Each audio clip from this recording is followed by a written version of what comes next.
maganap o pwedeng maganap. Kaya gusto ko maglumaban kayo sa katotohanan, kayong mga senador. Kasi hindi kayo, hindi pipili itong usok na sisingutin nyo para magurgur kayong lahat. Well, you know, you have money, nasa inyo niya ang pera ng bayan, mga hudas kayo. Kaya pwede kayong mag-fly anytime. Lumayas na nga yung ibang mga pamilya ng mga politiko. Ba't ganun pa man? Wala na kasi tayong aasahan sa mga senador eh. Wala na tayong aasahan dahil isasalang na nga kayo sa bang. Kaya sabi ko, kailangan yung mag-speak up. Oh, ano ang sinasabi mo dito?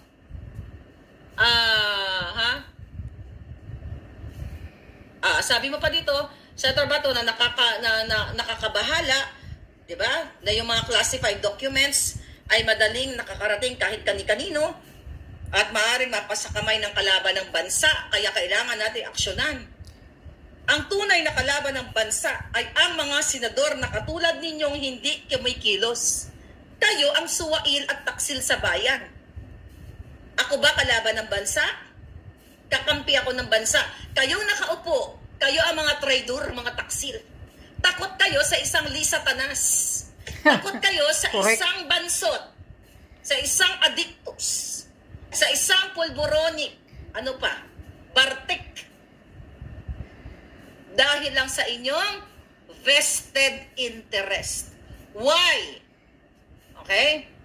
Kasi, Senator Bato, ito tinanong ka ni Ted na kung nakapag-usap na ba kayo ni Mig Zubiri tungkol doon sa voting kung si Zubiri ba ay mag-stay as Senate President at between Cheese and Zubiri. Ano ang sabi mo doon? Gusto ko lang buksan ang isipan ng ating mga mamamayang Pilipino. Ang sinabi kasi ni Senator Bato doon, ang sabi mo, kinausap ka ni Tolentino at ni Senator Bongo, okay? O sa kampo ni Quezon. Nasabi, majority wins, 14 votes na, hindi na kailangan yung boto mo. Okay? Kaya, ang sabi mo, na mayroon kayong gentleman's agreement ni Bato, ni Robin Padilla, Robin ba? O, basta tatlo sila. Bato, Robin, at saka si Bongo. Okay. So, meron kayo na kapag ang dalawa ay bumoto kay Zubiri at ang dalawa ay bumoto kay Quezon, dapat yung isa sa inyo pumunta doon, whichever. Okay. Here's the thing. Ina-analyze ko yung sinabi mo eh. Ang sabi mo, hindi na kailangan ng boto mo ni Chis Escudero kasi 40 na sila, majority na sila. Wala na, hindi na kailangan. Pero hanggang sa huli, sabi mo, inilalaban mo si Mig Zubiri. Okay? Dahil nga majority na kay Quezon, kay Escudero, kaya iniwan mo si Mig Zubiri. At sinasabi mo na hindi pa kayo nag-uusap at kinukonsider mo siyang kaibigan. Dito mo matitest ang tinatawag na loyalty. Hindi lang sa kaibigan, kundi paninindigan. Correct. Imagine mo. Mababaw ang rason ni Bato dyan eh. Alam ko din yan.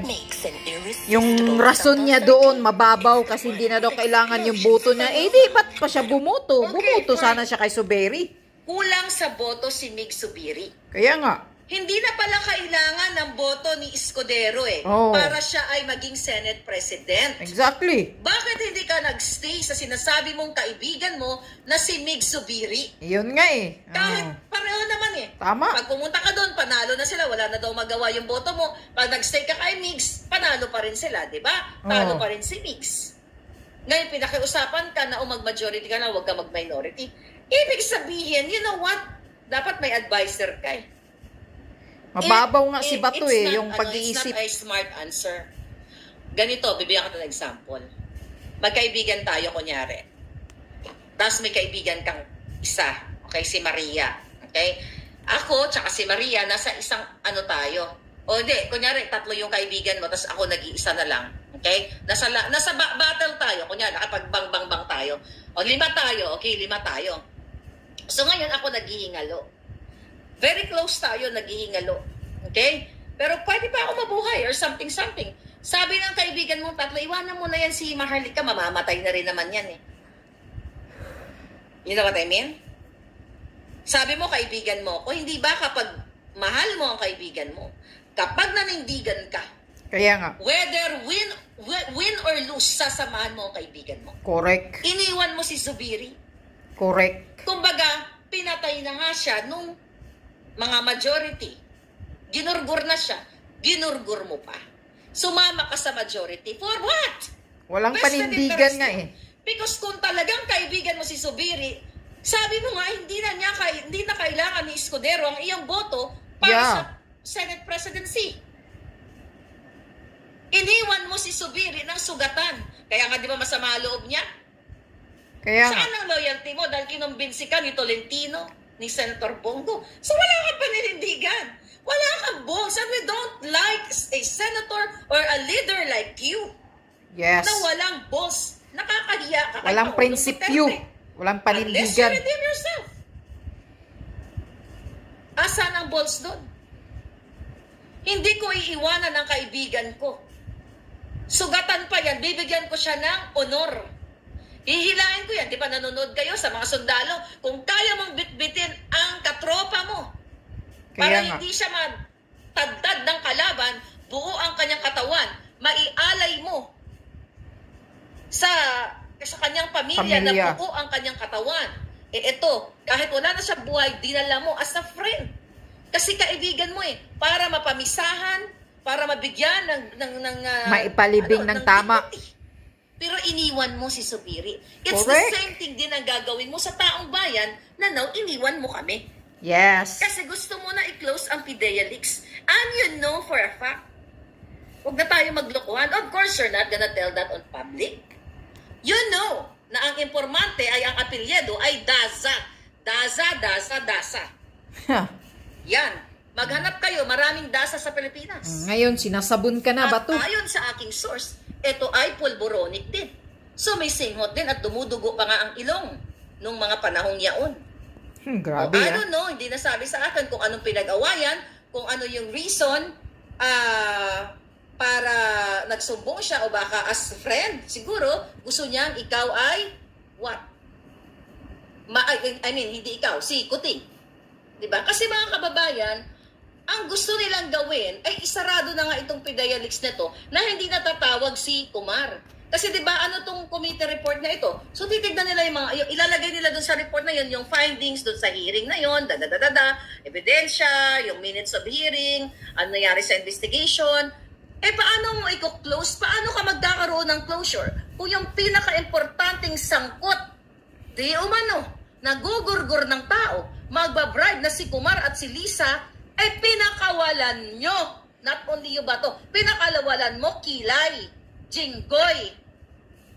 O baka gusto nyo ng lalaki, bibigyan ko kayo. Para magasolinahan kayo. So, di ba ng boylet? Yun Para nga ganahan kayo? Ba't ipahinto? Hindi pa nga natatapos. Sa loob ng box? Boylet na Junggoy, gusto nyo? Anyway, ang kababayan. Ay, nako. So, ngayon, ito ay nakaka-alarma na wala na nga kayong kakampi, mga kababayan, dahil mismo ang mga senador ninyo ay walang pakialam dahil sasalang na kayo sa gyera. Bang, bang, bang. Ang sinasabi ko sa inyo, nakakalungkot pero kailangan nating lumaban. Okay? Dahil gusto nilang pagtakpan ang gobyernong bangag na magdadala sa inyo sa hukay. Yan ang katotohanan.